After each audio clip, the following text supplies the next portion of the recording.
Hi, my name is Dr. Lindsay Doe, and this is Sexplanations.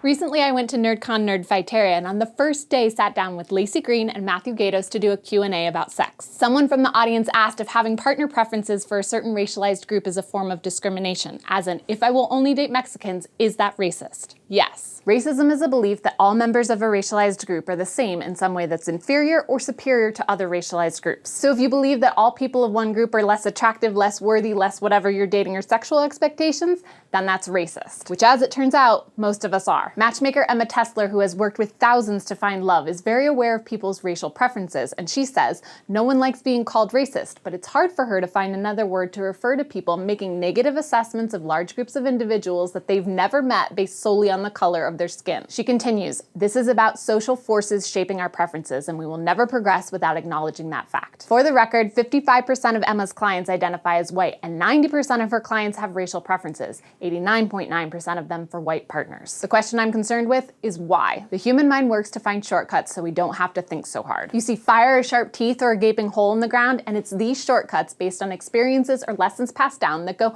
beware, careful, you probably want to go around the hole. Similarly, the smell of cinnamon or the sound of snoring might indicate that things are calm. Food is being made, someone nearby is resting. They're shortcuts. Where they become harmful is when we only rely on them and stop thinking complexly. Take, for example, judging people. Who are the 5 sexiest people you can think of? They're probably celebrities. What happens when we search online for sexiest people? They're mostly white celebrities. This is because Hollywood tells the stories of white attractive people in multi-dimensional roles, and other racialized groups, not so much. It's getting better, but ultimately shows and films foster the idea that white is good-looking, intelligent, successful, and basically the default. So the shortcut in our brains goes white, good, white, standard. Similarly, because of media depictions and our affinity for these shortcuts, black becomes struggle, Asian, nerdy, Latinx, macho, Muslim, foreign, and so on. Until every nuance of voice, eye shape, skin tone, lip movement, and dress are associated with a snap judgment. One of the things Skylar Nicole brought up when we talked about her work in the porn industry is that lower demand for black performers means lower pay. Even though she's doing the same kind and amount of work as her colleagues, the higher level of melanin in her skin means she makes less money. To quote anti-racism activist Jane Elliott,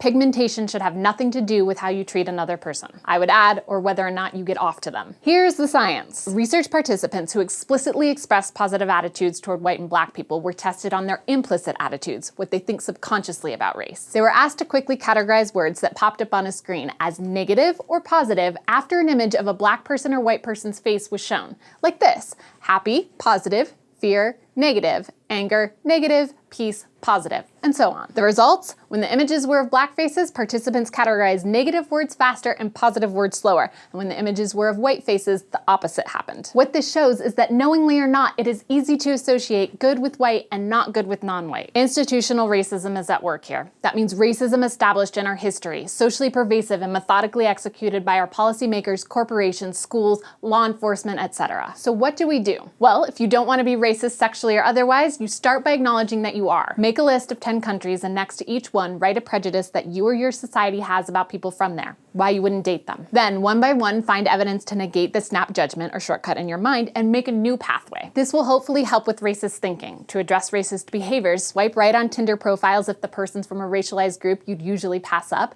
Don't set racial restrictions on your dating profiles, and go on dates with all the people and listen. Attraction is in part influenced by proximity, how close we are in physical space to others, and mere exposure effect, which is how often we come in contact with them. So by increasing the diversity of your interactions with people, you're letting attraction become inclusive. You're reconditioning that smart brain of yours to challenge judgments and stereotypes and go in a new and non-racist direction toward love and sex. You're staying curious. My hope is that this episode serves to spark your curiosity about racism, sexually and otherwise, and that you both continue to ask questions and learn. I've put links to research, writings, and other YouTube content on the topic in the description, so staying curious should be easier. This episode is brought to you by all sorts of diverse humans. The educational content we make together through Patreon goes out to anyone with internet, regardless of race, gender, class, or creed.